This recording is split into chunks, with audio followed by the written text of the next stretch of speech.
Bon,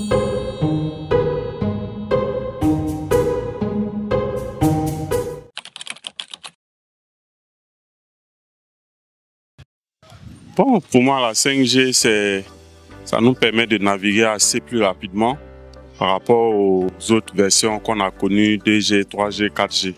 La 5G, selon moi, c'est un débit de connexion qui est plus élevé qu'on appelle la 5G, selon moi.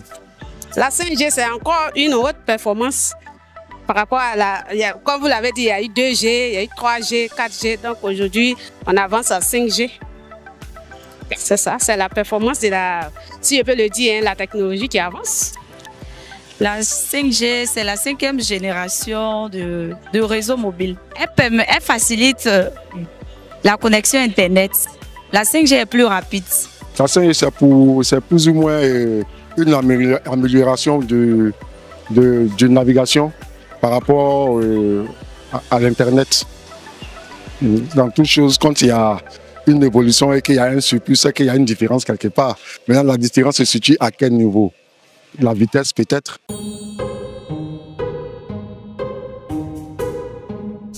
La 5G ou encore 5e génération des réseaux mobiles sans fil est un réseau de connexion qui succède à la 4G avec des améliorations majeures au niveau de la vitesse de connexion, du nombre d'appareils connectés, de la zone de couverture et du débit.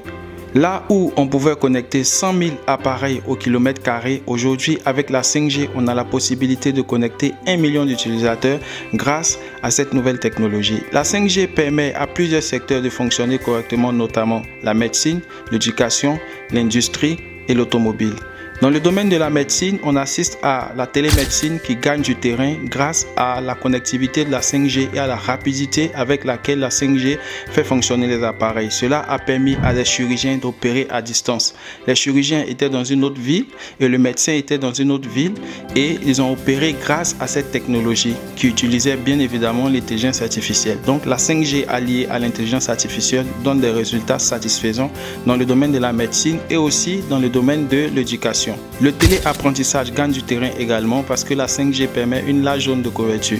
Et donc l'apprentissage n'est plus conditionné à un système classique mais à un système décentralisé. On a la possibilité de suivre les cours en ligne, de suivre des vidéos en ligne avec une fluidité. Là où on pouvait faire du 4K avec la 4G, aujourd'hui avec la 5G, on a la possibilité de faire du 8K et de garder une qualité d'image. Au niveau de la réunion et du meeting, la 5G permet aujourd'hui une connectivité absolue, rapide, efficace, permet à plusieurs utilisateurs de se connecter en utilisant les logiciels de meeting tels que Zoom et Microsoft Teams que vous connaissez.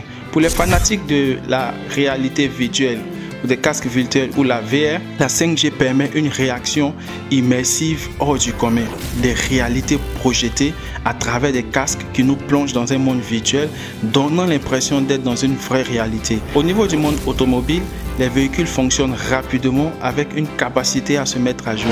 Les Cybertrucks de Tesla utilisent la 5G pour faire des mises à jour automatiques et de fournir les données en conduite à tous ceux qui utilisent les véhicules connectés. La 5G permet également un maillage d'appareils et fournissant ainsi une mise à jour continuelle de tous les appareils connectés tels que les IoT et tous les appareils utilisés dans les domiciles, dans des usines et bien évidemment dans des écoles. Au niveau des usines, la 5G permet aux usines d'assemblage de fonctionner rapidement et de produire des appareils avec un temps record. Là où on pouvait faire 2 à 3 heures pour produire du matériel, aujourd'hui, les robots fonctionnent plus rapidement et donc produisent avec un temps record. La 5G est donc une prouesse technologique à intégrer dans tous les secteurs car elle permet aux appareils connectés à Internet de fonctionner rapidement, correctement et de connecter plusieurs utilisateurs. Cela a un effet bénéfique sur l'indice de connectivité qui permet aujourd'hui à tout le monde d'avoir accès à l'information, à l'éducation et à toutes les ressources dont nous avons besoin pour fonctionner dans notre quotidien.